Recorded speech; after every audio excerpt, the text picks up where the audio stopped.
So that caps off the Atlanta Falcons 2024 NFL season today. A 44-38 loss to the Carolina Panthers in overtime. By then, overtime came. Who gave a fuck? Who gave a fuck about overtime came? At that point, we seen the Buccaneers won. Congratulations, Mike Evans. 11 seasons, 1,000 yards. He going right to the Hall of Fame when he done. I don't see no silver lining to this Falcon season. I dare somebody debate me where the silver linings are. I don't see the silver linings in the obvious silver lining somebody will point out is Michael Penix, but do you fucking trust this coaching style to develop him? Seriously, do you did maybe one of the worst coaching staff the Falcons have had in a very long time. We went through the Arthur Smith years, Marcus Mariota, Desmond Riddle. Those years never supposed to be good. It sucked as our team to watch that weekly, but it never supposed to be good. When you get a quarterback $180 million, you're expecting something. When you bring in a new coach, you could talk that talk, you're expecting something. When Tom Brady retired, so much of what came to Tampa Bay with him to make the Buccaneers a Super Bowl winning team left when he retired.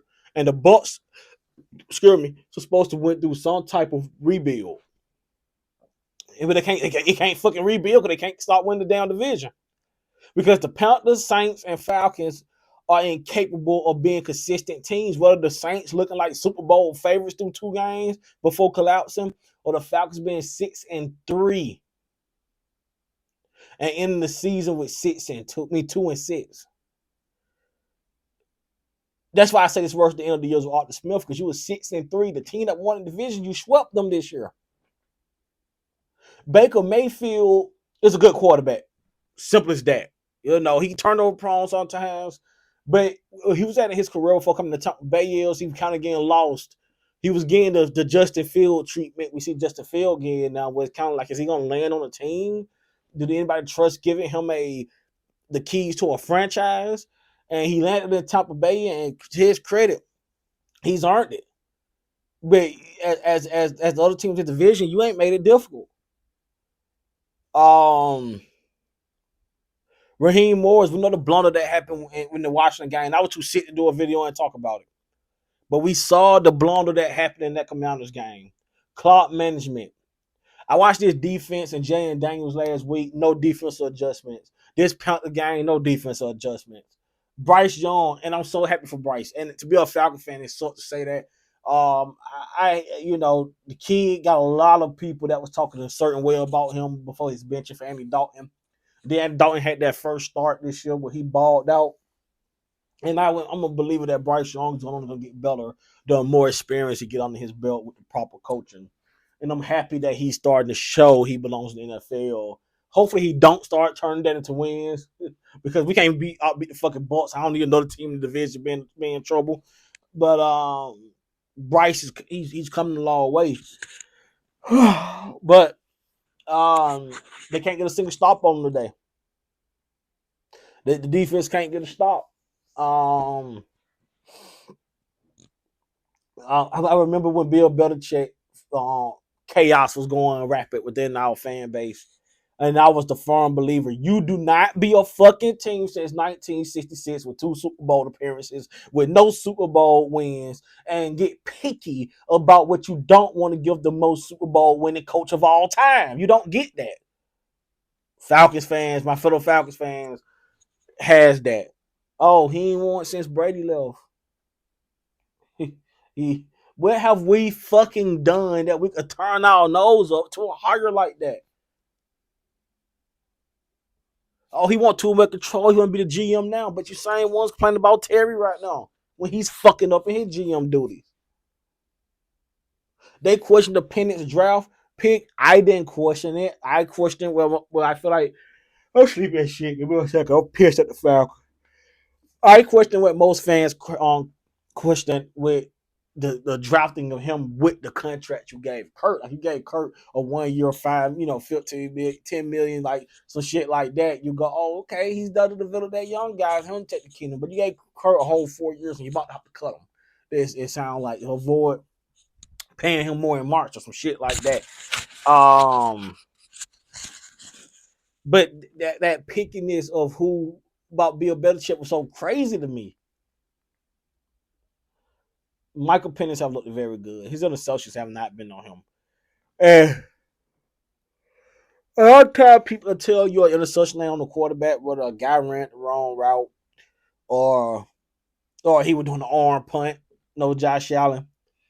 But Hill's just the most cases I've ever seen of it not being him.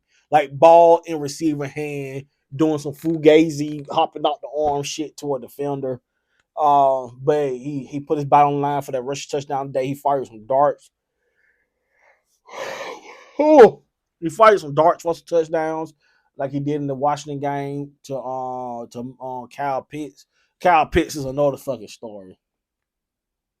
He's another fucking story. Do we drop a tight end? Is the Kyle Pitts experiment ran this course? 8-9 off the 6-3. Yo, 2024 on the Falcons.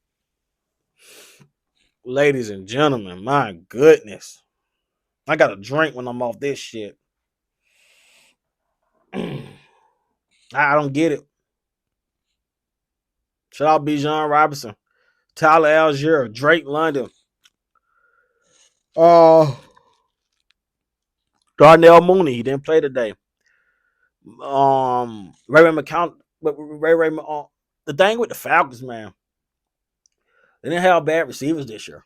They had guys that made plays. Guys in the backfield like Algier and Robinson made plays all year. You didn't lose games consistently. You lost them consistently in a row, but you didn't consistently lose them the same way. When Kurt was balling, in the Buccaneers game and stuff like that, and that Chiefs game, the defense can't do shit. The defense was dead last in the lead and getting sacks on the quarterback. But then when the defense again stops, and the defense in that first game against Pittsburgh let go a single touchdown, you lost the game on nothing but field goals. Though again, that up. Kurt and the offense did perform.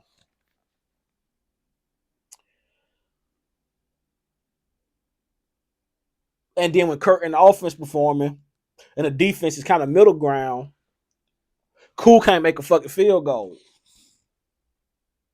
And then Cool can't make field goals. Now Kurt throwing 9 interceptions and can't even get in field goal range. But guess what started to happen the last 5 weeks of the season? The defense getting to the fucking quarterback. And then you put in Michael Penix. He balling out. But guess what? Now the defense can't start shit again. Guess what? Now Cool injured. Now the backup, what the fuck he is, can't make shit. Field goal can't even get done that Washington game. So you consistently lose a different clock management for Raheem Morris, Jimmy Lake defense. Overall this year, you was healthy.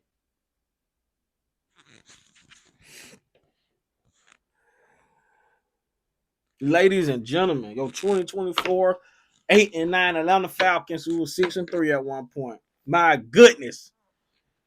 Please like, comment, subscribe, please. And I was saying fucking news about Skip Bayless and Joy Taylor coming through. My goodness. That right there. That's other news. I had to read more on that one. I was busy watching my team lose to the fucking Panthers.